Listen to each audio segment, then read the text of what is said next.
We've talked about stucco siding inspections, and stucco being the broad term. And within stucco, we've got the cement-based or hard coat stucco. On the other side, we've got the synthetic or the latex-based stucco. That's called EIFS, or Exterior Insulating Finishing System. And that's an assembly. Within the EIFS stucco sidings, we could have a barrier system, which is directly applied on the side of the building, or we could have a drainage system. And depending on the building, of what we'll have. Most modern residential buildings will be a drainage system almost without fail. But in some of these older buildings, like the one behind me, we have a barrier system that has no drainage. Now, how I know it's EIFS is by banging on it.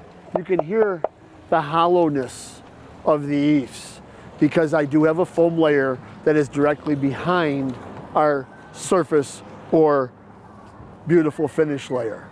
And so what I'd like to do is walk around this building, perform as close to a full inspection as we can, and let's see what we discover. Because one of the things that's very important in the installation of any type of stucco siding is the addition of control joints. Control joints is something that's placed about every 144 square foot of wall. And that might be the first thing we see as we inspect this building, is a lack of control joints. So let's take a look at the side wall from a little wider gaze. So when I look at this wall, I absolutely do not discover any control joints along the entire length of this wall. I have about 60 foot of wall here, and then on the next half of the building, I have another 60 foot of wall. So in theory, we should have had some control joints, some areas that will allow this material to breathe. So what I'm looking at in this wall is most likely a masonry building that has had the foam layer and then the finish layers placed on it to create our EIFS assembly or our EIFS system. And so with that, let's begin our inspection, noting already that we don't have control joints.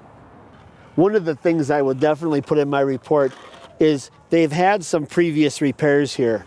While they're present, they might be well sealed. They're certainly noteworthy. And again, I am going to put my hand on the bottom. It is completely sealed. So I do reinforce the fact this is a barrier system. And then if I look to my right, some more patches. We've got a little bit of a trim piece that's jetted this out, and foam gives us that ability to do that because we can texture this wall and add these beautiful trim features to it. But if I look a little bit further down here, I see all of these depressions and all of these impact marks. Here's a big, huge dent in this building. When I look around us, we're doing this inspection from an alley, and I've got parking directly across. So I would imagine, given this vibrant downtown, that there are a few people that will back into buildings on a weekend. And so that's probably what that's from. But let's just go a little bit further down and see what else we find. We've got some more consistent dents. And what's interesting for me is each of these dents and each of these spots, while gaped and open is a spot for water to run into, they're all about the same height. And so if your client's concerned about these, once they have these fixed, well, one of the things they could do is get permission from the municipality. I might put a guardrail up against this building to prevent this impact. But these all look like they're ironically the same height of the bumper of a vehicle. And so I think my hypothesis of a vehicle impact is absolutely on the mark. We're heading down this way. I'm coming to the end of the first half of the building, and this is where we've got this downspout built into the side of the building, as well as our media riser box that's placed here. But what you're going to see is some very poorly and unfinished EIFS, where you can see the fiberglass reinforcement visible here. I can see these large gaps around this downspout here. So all it's going to take is any moisture that's either going to come from our scupper that's located up above, or any water that's going to be driving in around this downspout to really cause issues. I think a better installation for this would, instead of insetting it into the EIFS, I think it would have been better to have it surface mounted and then give a really good smooth finish behind it, because right now all of these openings do cause pause for water entry.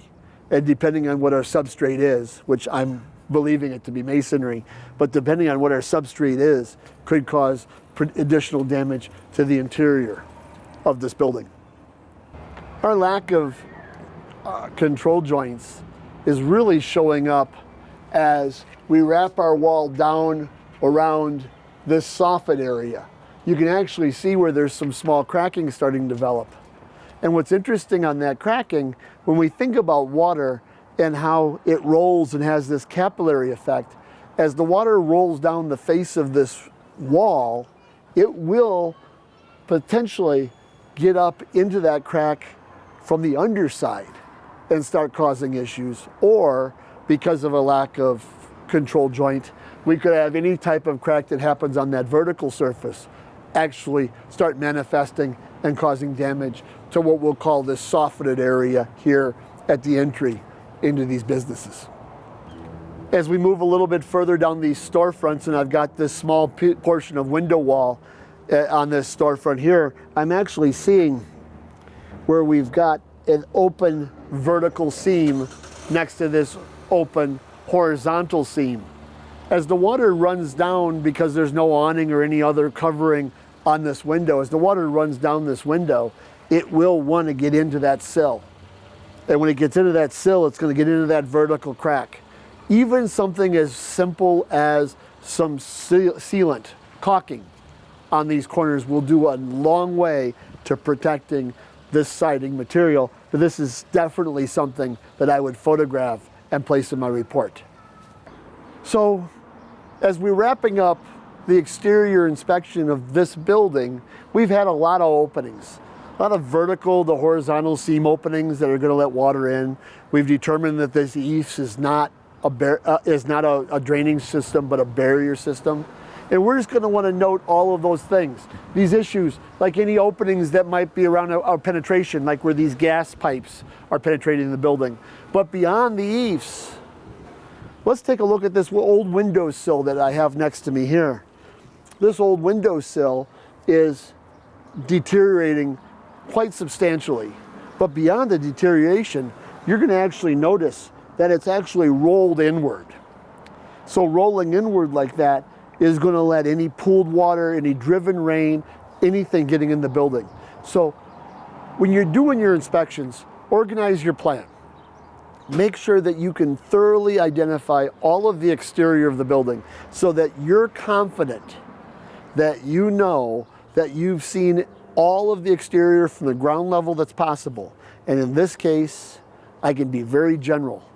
My report on the inspection of this building is going to talk about the impact damage along the side wall next to the alley, the cracking and open material around the downspout and the media entry points. Then I'm going to talk about the lack of caulking and sealant around cracks throughout the rest of the building. So try to be general, but try to be exact. Let your clients know exactly what their siding material is, and in this case, this barrier EIFS system. That would be part of my inspection.